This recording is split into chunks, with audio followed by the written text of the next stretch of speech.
गोट Anthony का aura लग गया रियल मैड्रिड का पकोड़ा। Real Madrid was not ready for GOAT Anthony's aura.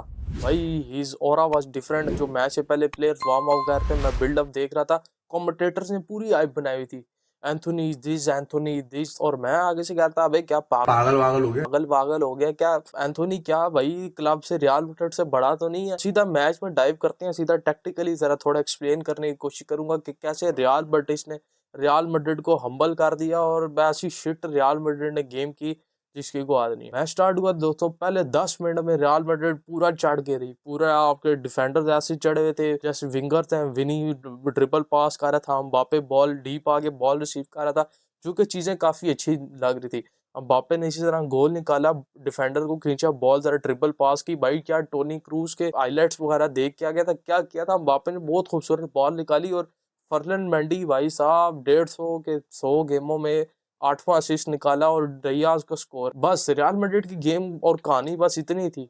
उसके बाद भाई रियल बेटिस ने जिस तरह उन्हें पढ़ा, क्योंकि जो 10-15 मिनट शुरू के थे रियल बेटिस इतना कुछ कर नहीं रही थी। दे वर एनालाइजिंग द गेम। वो चेक कर रहे थे कि कैसे रियल मैड्रिड की साइड से ज्यादा बॉल निकाली, कैसे उसे कंट्रोल करी गेम को। और भाई सबसे पहले रियल बेटिस ने जो काम किया, आपके फ्रेंड को काट दिया, विनीसियस और एम्बापे को उन्होंने काट दिया। उन्होंने ऐसे डिफेंस हाई डिफेंस लाइन रखी, विनीसियस एम्बापे को उन्होंने गेम से कट ही कर दिया बिल्कुल। और बिल्कुल टैक्टिकली वो जो उनका प्लान था एग्जीक्यूट हुआ, बिल्कुल सही रहा। भाई गोट एंथोनी की परफॉर्मेंस विनी से ज्यादा भाई रेटिंग आ रही है। भाई 10 मिनट के बाद रियल मैड्रिड वहां डन एंड डस्टेड, वो गेम हो चुका था फिजिकल, गेम फिजिकल हो चुका था। और रियल बेटिस ने हाई डिफेंस लाइन रख ली और आगे से उनके जो अटैकर्स थे गोट एंथोनी और इसको वगैरह, भाई इसको ही नहीं हमसे काउंटर किया जा रहा था। इसको कोई नहीं ट्रैक कर पाते कि भाई वो इतना डीप आके बॉल ड्रिबल करके ले जाता था। भाई पीछे आपके डिफेंस में डॉन कार्लो को, भाई इज अ ग्रेट मैनेजर, कोई शक नहीं है इस बात में, ही इज अ लेजेंड। लेकिन जो उसकी आदत है कि प्लेयर को चेंज करना, प्लेयर को शफल करना, ये 21वां इस सीजन 21वां बैक फोर है जो हम टेस्ट करने जा रहे हैं। और भाई लंगड़ा, भाई डेविड अलाबा बिल्कुल लंगड़ा, उसके साथ आपने रूडिगर रख दिया, रूडिगर भी इंजर था, लेकिन डेविड अलाबा तो भाई वो पट्टियां कर गया, उसे आपने डाल दिया पिवट में, जो उसके पार्टनरशिप रूडिगर के साथ बना दी है। सेंसियो को आपने खिलाया नहीं। भाई ही इज फिट इनफ, उसे रेस्ट कराने की कुत्तों की नहीं बनती थी, इतना वो अच्छा खेल रहा है, फिजिकली वो फिट है, अपना 110% दे रहा है। भाई सबसे बड़ी बात है एग्रेशन के साथ खेल रहा है, जो कि कल नजर नहीं आया। भाई रूडिगर ने पहले हाफ में भी एक पेनल्टी का सेट कर सकता था, या उसे फ्री किक की मिल जाती, रेफरी की शिट रेफरिंग की, चलो उसे कहते हैं, वो रूडिगर का निकल गया। लेकिन दूसरे हाफ में जब गेम फिजिकल हुई, अटैकर जब उनके चढ़ के आए, रूडिगर ने जब रोका तो पेनल्टी कंसीड कर ली। आपने असेंसियो को लाते हैं, रूडिगर और असेंसियो की जो पार्टनरशिप बनती, क्या जबरदस्त। आपने पीछे जो 3-4 मैचेस में जो पार्टनरशिप उन्होंने बनी है, रोडिगर और अलावा का जो डबल पिवट बीच में बांधा था, क्या जबरदस्त डिफेंडिंग कर रहा था। कोर्तुआ आज ना होता तो हमने आज 4-5 गोल खा ले। और इवन अगर यार बेटिस अपने चांसेस बरी करती तो गोल की लड़ी लग जाती। रियल मैड्रिड लगता है आज रिजवान की प्रेस कॉन्फ्रेंस देख के आई थी, मगर सिर्फ यही की चीज है कि या तो विन है या तो लर्न है। प्लेयर्स आपके पास है नहीं, जो प्लेयर्स अवेलेबल थे उन्हें सही तरह यूटिलाइज नहीं किया। Don Carlo is having his last season at Real Madrid, जो ला जा रहे हैं वो मुझे लगता नहीं है कोई इसे कन्विंस कर सकेगा अगले सीजन के लिए। असेंसियो को आपको खिलाना चाहिए था भाई, आपके पास फेदेवल वर्दे नहीं था आज गेम में, सबायोज नहीं था, बेलिंगम नहीं था, सबायोज इंजर हो गया लॉन्ग लॉन्ग टर्म के लिए, बेलिंगम था नहीं, वेलवर्दे को रेस्ट कराया। तो ऐसा लग रहा था पहले 10 मिनट की गेम को देख के कि भाई players they are coming with intent, then उन्हें लग रहा है कि कितना बड़ा गेम है, कितना इंपॉर्टेंट गेम है। भाई ला लीगा की रेस में एक एक पॉइंट इंपॉर्टेंट है।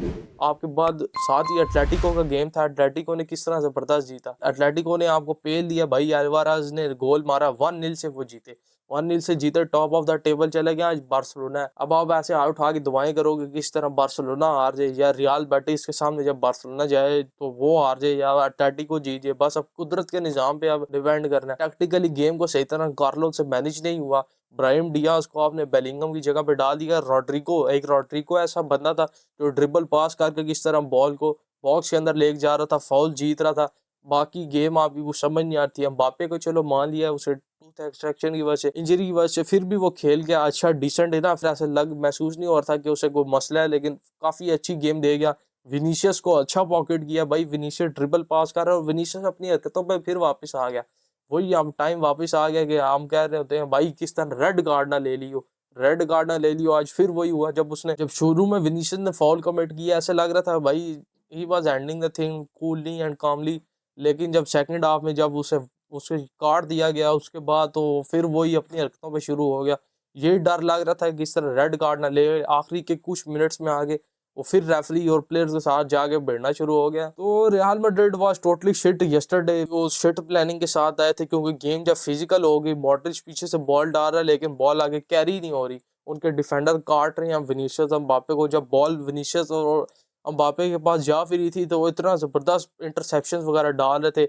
एंथोनी हो गया, इसको हो गया, और जितने उनके पास भी एक रॉड्रिगो था या रॉड्रिगोस जो भी था, इतनी अच्छी इंटरसेप्शन डाल रहे थे, बॉल कैरी नहीं होने दे रहे थे। जो बॉल आगे निकलती थी अगले पहले ही बॉल पहुंचने से पहले इंटरसेप्ट कर लेते। ट्रांजिशन में रियल मैड्रिड बिल्कुल आपको पता है आई शिट, वो तो खुल जाती है ट्रांजिशन से। बॉल वो कैरी करके निकल के मारी through the lines. Set piece पे भाई लंगड़े दो आपने खड़े कर दिए जो डिफेंड ही नहीं कर सके, सेट पीस से गोल निकल गया। सेट पीस पे मैन मार्किंग आपकी इतनी शिट है। और ला लीगा की रेस तो फिनिश होती जा रही है क्योंकि business side of the tournament है, कोई आपके 8-10 मैचेस रह गए, ऑलमोस्ट 12 मैचेस रह गए हैं। तो 12 मैचेस के अगर आप जीते हो तभी आपकी इधर सेकंड स्पॉट की रेस के लिए जा रहे होंगे। बार्सिलोना वापस अपनी फॉर्म में आ चुकी है, और बार्सिलोना भाई जो उनका बैड पैच एक गुजरा था दिसंबर जनवरी का बीच का, वो तो ख़त्म हो गया। फिर से वो अपनी फॉर्म में आ गए हैं। अब वो दुआएं कर सकते हैं, कुदरत के निज़ाम पे बहुत आ गई है कि किस तरह बार्सिलोना पॉइंट ड्रॉप करे, एटलेटिको ड्रॉप करे, क्योंकि बार्सिलोना और एटलेटिको ने ड्रॉप किए थे तो आप नंबर वन स्पॉट पे आए थे। अब आपने भाई उसे अवेल किया चांस को, और उसके बाद ऐसा हगा कि वापस थर्ड स्पॉट पे आ गए हो। अब एटलेटिको और बार्सिलोना के पास चांस है कि वो पॉइंट्स अवेल करें, चांस अवेल करें, और किस तरह टॉप की रेस में दो टीमें ने फिलहाल कल की शिट के बाद तो नजर आ रही है, एटलेटिको और बार्सिलोना। क्योंकि अगर वो पॉइंट ड्रॉप करती हैं, दो मैचेस ड्रॉ करती हैं दोनों टीमें, दोनों दो दो ड्रॉ करती हैं, या दोनों एक एक मैच हारती हैं, तब आप इधर लीग की रेस में वापस नजर आ रहे हो। क्योंकि this is the business end of the tournament, और भाई इधर एक एक पॉइंट मैटर कर। बस दोस्तों आज के लिए इतना ही। आज बार्सिलोना का मैच देखेंगे, वो बस मैं अब दुआ ही कर सकता हूँ, कुदरत के निज़ाम पे बात आ चुकी है। लेकिन हमने एक ही चीज़ की, या तो विन है या तो लन है। देखते हैं अब क्या होता है। आज बार्सिलोना का मैच है, एटलेटिको ने तो अपना मैच जीत के टॉप ऑफ द टेबल पे चला गया। रियल सोसिएडाड के साथ मैच है। एक तो बार्सिलोना को भी जिधर रियल या वाइट नजर आ जाए भाई, वो तो बिल्कुल पेल देते हैं। तो उम्मीद ही है बार्सिलोना किस तरह रियल सोसिएडाड को हराए और हमारा कोई चांस बने। ओ सॉरी, रियल सोसिएडाड बार्सिलोना को हराए, बार्सिलोना ना हराए, रियल सोसिएडाड हराए। बस आज की इस वाली वीडियो में इतना ही। वीडियो पसंद आई है तो लाइक करना, ना पसंद आई हो तब भी लाइक करना, चैनल को सब्सक्राइब करके बेल आइकन को दबाना। मैं आपसे मिलूंगा नेक्स्ट वीडियो में। Take care everybody and bye bye.